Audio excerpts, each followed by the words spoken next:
Kalemljenje voćaka je postupak kojim se dio jedne biljke, to jest plemka ili pelcer, sjedinjuje sa dijelom druge biljke koji zovemo podloga. S rastanjem sjedinjenih dijelova dobije se nova biljka koja je sposobna da nastavi samostalan život. Svrha kalemljenja u voćarstvu je da se osobine željene plemenite sorte putem plemke prenesu na novu voćku. Na ovaj način nova voćka će zadržati sve najvažnije osobine roditeljske sorte, iako joj korijen, a često i dio debla, potiču od druge sorte ili čak druge voćne vrste.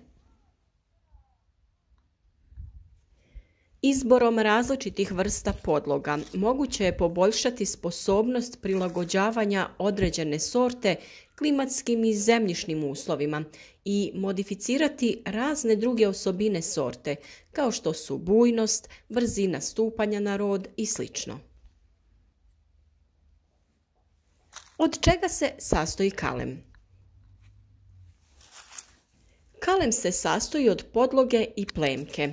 U voćarstvu podloga je voćka koja ima korijen, a plemka je dio koji potiče od plemenite sorte koji se kalemi na podlogu i od kojeg treba da se formira to novo stablo. Mjesto na kojem se spajaju podloga i plemka naziva se spojno mjesto kalema. Podloga se može dobiti iz sjemena ili vegetativnim načinom, što je najčešće ožiljavanjem različitih dijelova stabla, korijenovim izdancima i sl. Podloga nastala iz sjemena naziva se sijanac ili divljačica, a ako je razmnožena vegetativno, tada se naziva mladica. Jedan od primjera je i podloga divlje trešnje, koju često možemo pronaći u šumama. Kao plemka najčešće se koristi dio mladara ili ljetorasta sorte koja treba da se kalemi na podlogu. Da bi kalemljenje bilo uspješno, plemka treba da sadrži bar jedan vegetativni, to jest drvni ili mješoviti pupoljak. Po prijemu kalema iz tih pupoljaka plemke razvijaju se mladari, od kojih se na kraju formira stablo buduće voćke. Cvjetni pupoljci koštičavih voćaka poput breskve, kajsije, šljive, trešnje i višnje ne mogu se koristiti za kalemljenje, pošto iz ovih pupoljaka, čak i kada dođe do prijema kalema, ne razvija se mladar, već samo cvijet koji ubrzo otpada. U voćarstvu se razlikuju dva osnovna tipa plemki, kalem grančica i okce.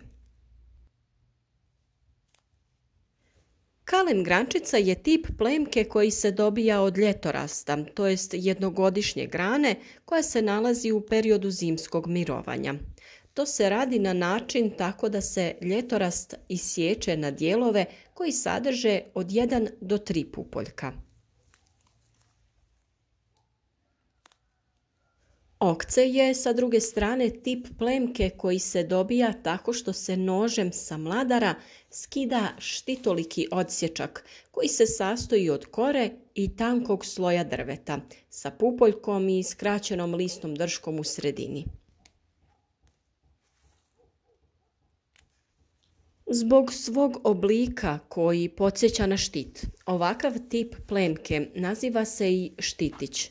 Način kalemljenja u kojem se kao podloga koristi okce poznat je i kao okulacija ili očenje. Ovaj postupak kalemljenja pokazati ćemo u nekom drugom videu. Da bi kalemljenje uspjelo, potrebno je da su podloga i plemka fiziološki dovoljno podudarne, to jest kompatibilne. Ukoliko je fiziološka podudarnost između podloge i okalemljene sorte veća, bolji je tada prijem kalemova. Voćke su dugovječnije, rodnije, otpornije na sušu i imaju čvršću vezu na spojnom mjestu. Ako ne postoji ta podudarnost između podloge i plemke, pri kalemljenju ne dolazi do srastanja podloge sa plemkom, odnosno kalemljenje ne uspijeva. Ako je podudarnost između podloge i plemke djelomična, može da dođe do prijema kalema, ali u kasnijem životnom periodu takva voćka slabo raste i rađa, osjetljiva je na sušu, formira zadebljanje i lako se lomi na tom spojnom mjestu. Upravo iz tih navedenih razloga pri kalemljenju je neophodno odabrati vrstu podloge koja ispoljava dobru podudarnost sa sortom koja se kalemi. Najveću međusobnu podudarnost imaju pripadnici iste voćne vrste, na primjer kruška sa kruškom, jabuka sa jabukom, šljiva sa šljivom i sl.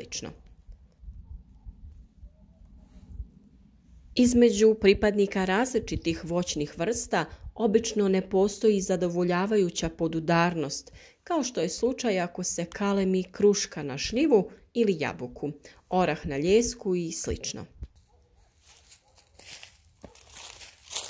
Ovdje postoje izuzeci, pa se neke sorte kruške ipak mogu uspješno kalemiti na neke tipove dunje. Ako postoje odgovarajući uslovi za srastanje, na mjestu spoja podloge i plemke počinje da se formira kalus. Kalus predstavlja posebnu vrstu tkiva koje ima ulogu da zatvara rane. Prilikom kalemljenja kalus stvara funkcionalni most između podloge i plemke te omogućava da se između njih uspostavi normalan protok vode i hranjivih materija. Najveći značaj za stvaranje kalusa ima sloj tvornih ćelija koji se nalazi između drveta i kore. Ovaj sloj se naziva kambijum. Da bi kalemljenje uspjelo, od presudnog je značaja da se prilikom spajanja podloge i plemke njihovi kambijumi dovedu u direktan kontakt. Pošto kambijumi podloge i plemke imaju glavnu ulogu u stvaranju zajedničkog kalusa, vrlo je važno za prijem kalema da se pri njihovom spajanju poklope kambijumi oba dijela. Uspjeh pri kalemljenju zavisi od podudarnosti podloge i plemke, vremena kalemljenja, životne aktivnosti podloge i plemke, kvalitete podloge i plemke, kontakta na spojnom mjestu, vremenskih prilika za vrijeme i nakon kalemljenja, brzine kalemljenja, nivoa higijene prilikom rada, načina kalemljenja i obučenosti osobe koja obavlja ovaj posao. Ukoliko je podudarnost između podloge i plemke veća, postiže se bolji uspjeh pri samom obavljanju kalemljenja.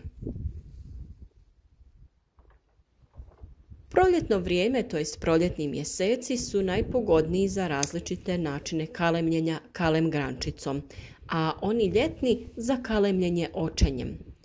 Podloga treba da je dobro njegovana i zdrava, da je fiziološki aktivna, to jest da postoji aktivan protok materije kroz nju i da je dovoljno debela, zavisno od načina kalemljenja. Sama podloga ne treba da bude tanja od 5 niti deblja od 8 mm za kalemljenje očenjem.